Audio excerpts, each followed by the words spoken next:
The coffee cup shattered against the linoleum floor at exactly 7:42 in the morning, and that was the moment Marcus Rayburn's quiet life ended in front of everyone at Della's diner. Marcus hadn't asked for trouble. He never did. He'd raised his daughter, 8-year-old Junie, alone since her mother left 3 winters ago, and every single morning he brought her to the same corner booth before dropping her at school, because routine was the only thing holding their small world together. He worked nights unloading trucks at the freight yard, slept 4 hours if he was lucky, and spent what little was left of himself making sure Junie had pancakes and a warm hand to hold. He wasn't rich. He wasn't important. He was just a tired father trying to do right by his little girl, and on that particular Tuesday morning, that was exactly what made him a target. 4 men walked into Della's like they owned the sunlight coming through the windows. Leather jackets, cold eyes, the kind of silence that makes a room shrink. Their leader, a broad-shouldered man named Victor Cade, scanned the diner until his gaze landed on Marcus, and something in his expression twisted into recognition and rage at once. Before Marcus could even stand, 2 of them grabbed him by the collar and yanked him out of the booth, sending Junie's orange juice spilling across the table in a slow yellow river. Junie screamed. The other patrons froze, phones half raised, nobody brave enough to move. Marcus didn't fight back, not because he was weak, but because his daughter was 3 feet away and his first instinct, his only instinct, was to keep himself between her and whatever storm was about to break. "You think you can hide forever?" Victor snarled, shoving Marcus against the counter hard enough to rattle the napkin dispensers. Marcus said nothing. He'd learned long ago that silence was armor when you had nothing else to protect yourself with.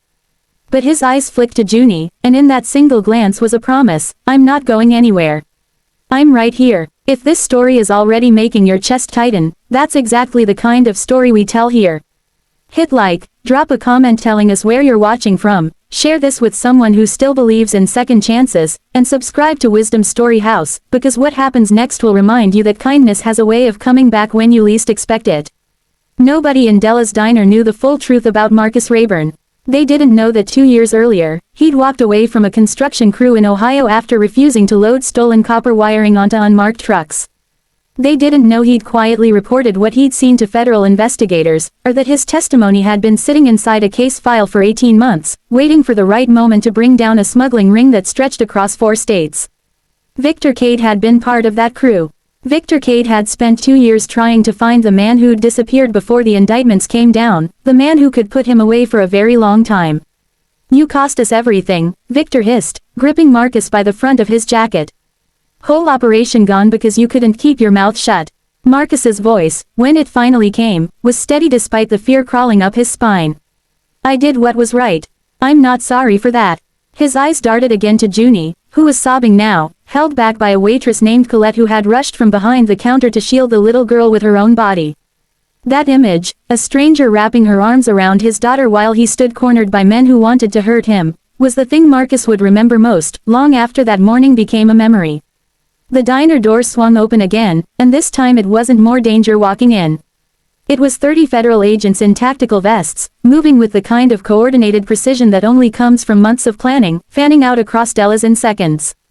Special Agent Priya Malhotra, the woman who had spent a year and a half building the case around Marcus's testimony, stepped through the chaos with her badge raised high enough for the whole room to see. "Federal agents, hands where I can see them. Everybody down." Victor's face drained of color.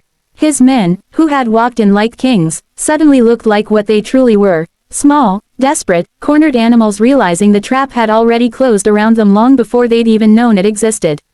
Agents swarmed the 4 men, cuffs clicking shut one after another, and within 90 seconds the same booth where Marcus had been sipping his coffee minutes earlier became the center of an arrest that would headline the evening news.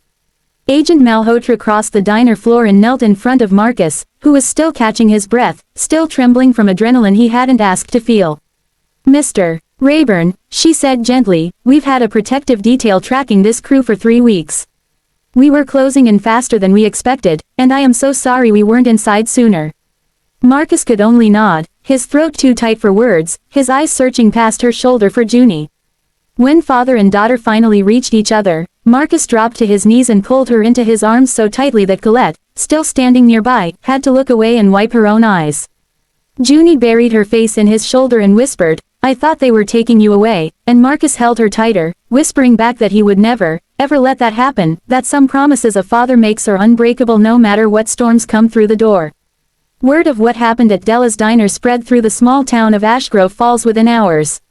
By the time the sun set that evening, half the town had heard some version of the story, the quiet single father, the gang, the federal raid, and by the next morning, reporters were calling Marcus a reluctant hero, a label he never wanted and didn't know how to wear. He wasn't interested in headlines. He wasn't interested in being anyone's symbol. All he wanted was to get Junie to school on time and clock in for his shift at the freight yard like he had every day before. But something had shifted, quietly and permanently, in the way the town looked at him. Neighbors who had barely nodded to him in passing now stopped to shake his hand. The diner's owner, an older woman named Rosalind Fay who had run Della's for nearly 30 years, refused to let him pay for a single meal again, telling him that a man who stood between danger and his daughter without raising a fist had more courage than most people find in a lifetime. Colette, the waitress who had shielded Junie, became something like family after that morning, showing up some Sundays with homemade biscuits, sitting with Junie while Marcus worked late shifts, filling in the gaps a single father sometimes couldn't reach alone. Agent Malhotra kept her word too. She made sure Marcus and Junie were placed under a witness protection support program, not because the danger wasn't over, but because a promise made to a frightened man deserves to be honored fully, not halfway.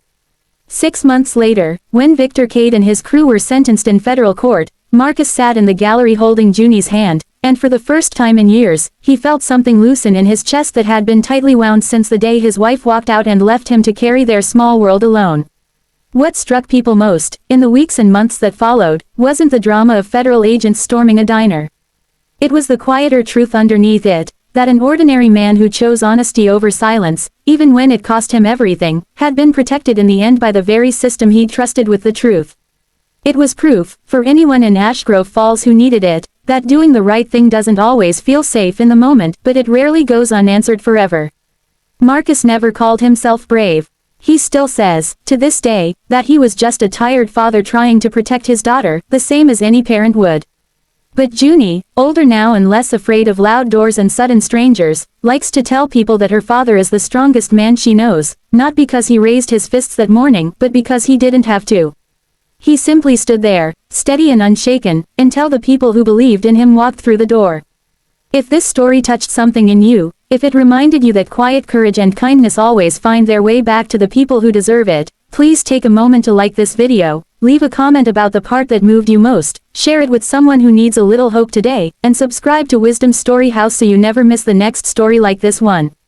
And before we close this chapter, here's a special request. Type the word, grateful, in the comments if you believe good people are protected in ways we don't always see, and let's fill this page with that reminder for everyone who needs it today.